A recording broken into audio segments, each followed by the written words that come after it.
can only imagine what you've heard, what you think of us. I'd like to show you that you may have the wrong impression. Welcome to the Institute. This is the reality of the Institute. This place. For over 100 years, we've dedicated ourselves to humanity's survival. Decades of research, countless experiments and trials, a shared vision of how science can help shape the future. It has never been easy, and our actions are often misinterpreted by those above ground. Someday, perhaps, we can show them what we've accomplished. But for now, we must remain underground. There's too much at stake here to risk it all. As you've seen, things above are unstable. I'd like to talk to you about what we can do for everyone. But that can wait. You are here for a specific, very personal reason. You are here for your son.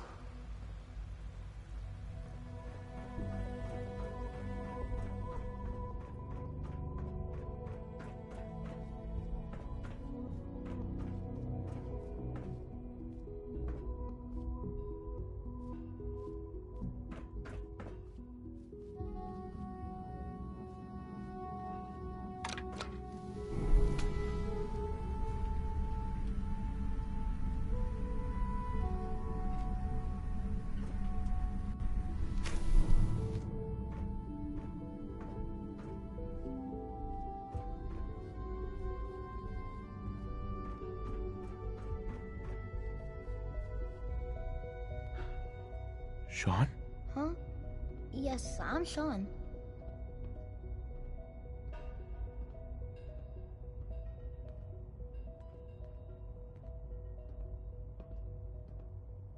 Sean? Is that really you? Who are you?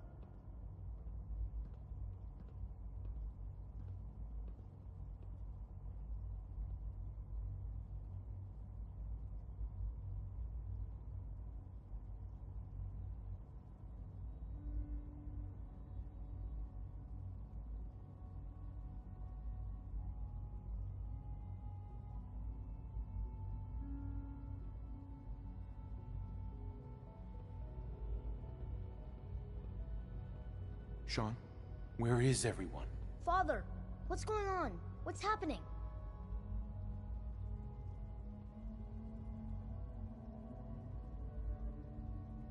Sean, are you okay?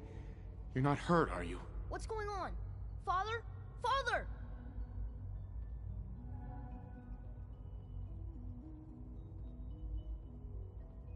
Shh, shh. It'll be okay, Sean.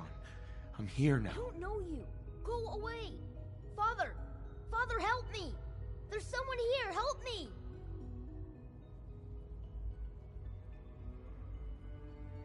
Who is Father? Where is he? Father? Father, help me! He's trying to take me! Father?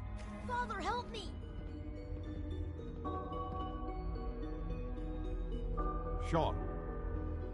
S923, recall code Cirrus. Fascinating, but disappointing.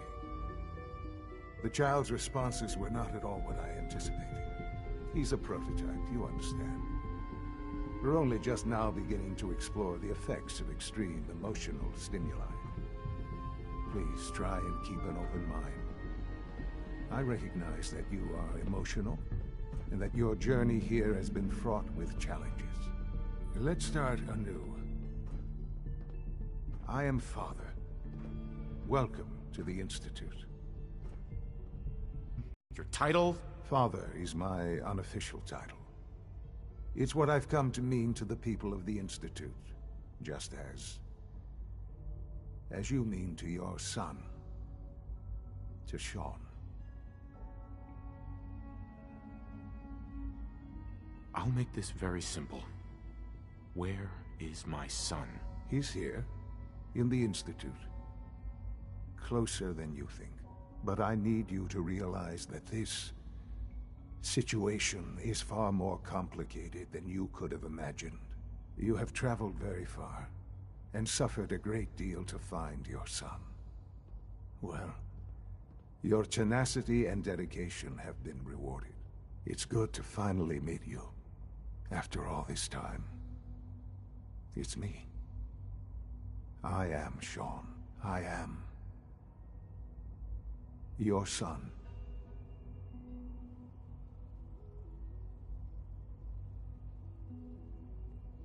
How is that even possible? I know this is a lot to take in. In the vault, you had no concept of the passage of time. You were released from your pod and went searching for the sun you'd lost. But then you learned that your son was no longer an infant, but a 10-year-old boy. You believed that 10 years had passed. Is it really so hard to accept that it was not 10, but 60 years? That is the reality. And here I am, raised by the Institute, and now its leader.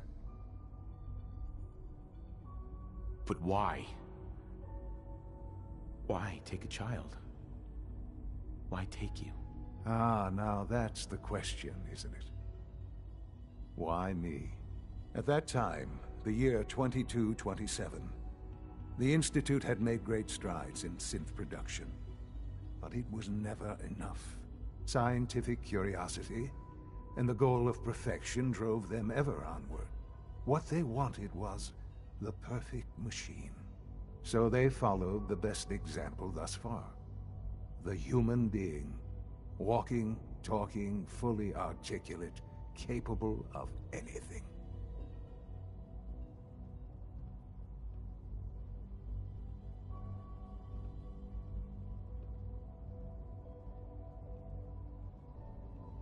Human synths?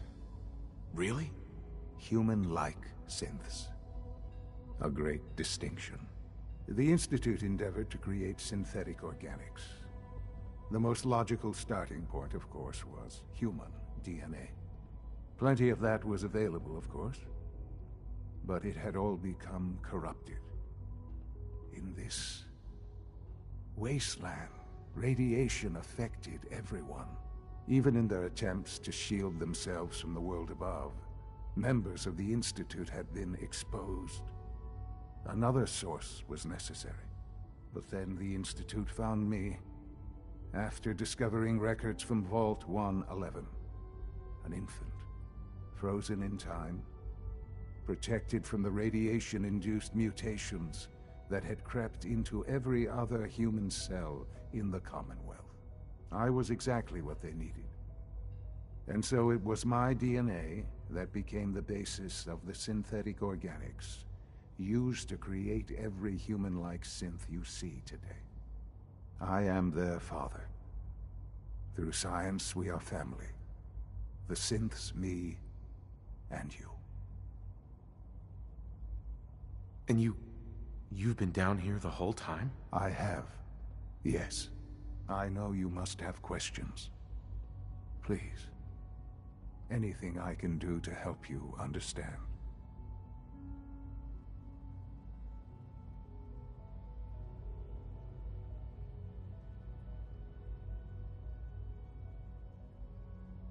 Your mother. She never got to see you grow up? Yes. What happened to her was...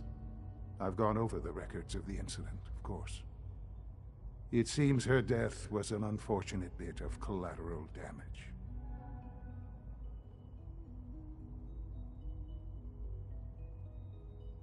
Collateral damage? She was murdered. Killed? Yes. Murdered? I'm not so sure about that. Still, I do regret never having known her. For many years, I never questioned who my parents were. I accepted my situation, and that was that. With old age comes regret. And asking what if more often. But What matters now is that you and I have a chance to begin again.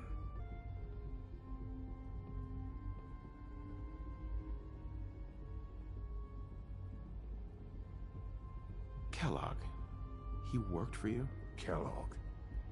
He was an Institute asset long before I arrived here. It wasn't until I became director that I learned of all the things he'd done. What kind of man he was.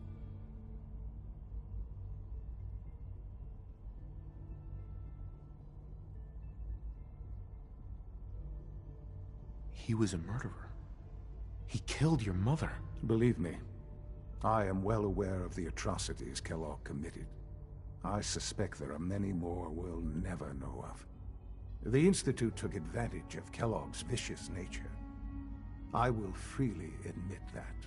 Institute technology prolonged his life, and his usefulness far beyond any normal human lifespan.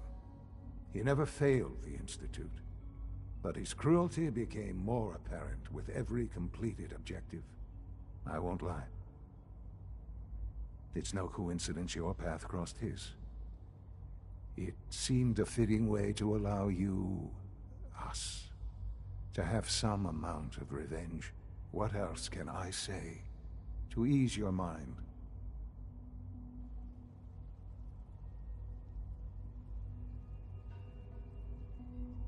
So you're in charge of the Institute?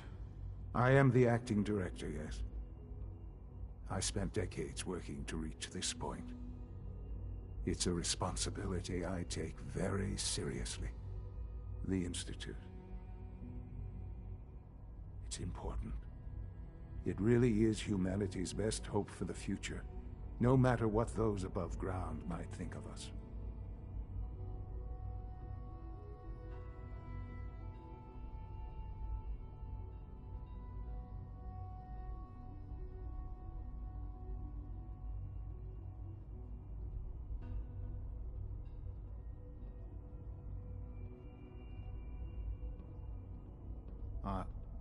Are you following? They're scared of you, Sean. Scared of the Institute. People are always frightened by what they don't understand. Ultimately, the Commonwealth has nothing to fear from us. Whatever you've seen or heard, I know I can convince you of that. Just give me time. I know there's more for us to discuss. But the Institute is on the verge of some important breakthroughs. Your presence would be appreciated as we approach them. I've been a part of something amazing here. I've helped to build a life for myself and the people of the Institute. And now, after all these years, you have an opportunity to help with that.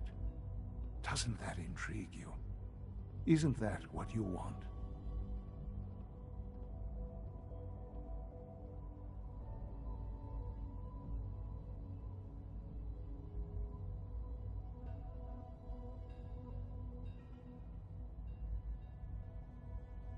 I won't be a part of this.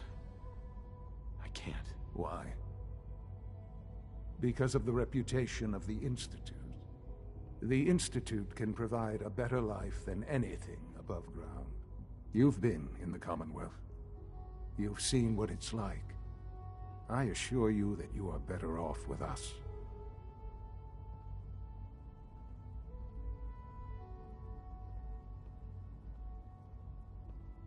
How can you say that?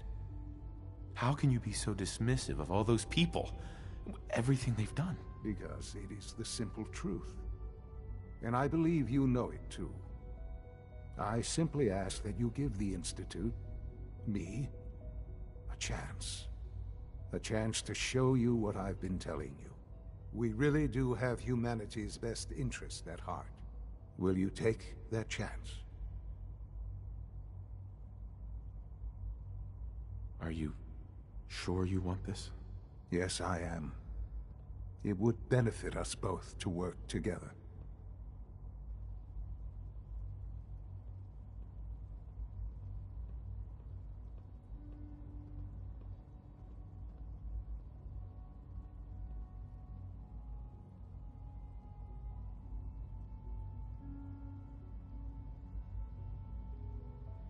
I hope you're not too overwhelmed. I'm sorry. I can't do that. I'm sorry to hear that. I had certainly hoped we could work together. But every man must make his own decisions. If you choose to leave, I cannot force you to stay. Understand, though, that I cannot allow you to remain within the Institute. You may have safe passage back to the relay, where you will be sent back to the surface. But from that point, you must be considered hostile. I am sorry. I must think first of the safety of the Institute. And in the cruel world that has developed, those who are not with us are against us. The elevator will return you to the relay.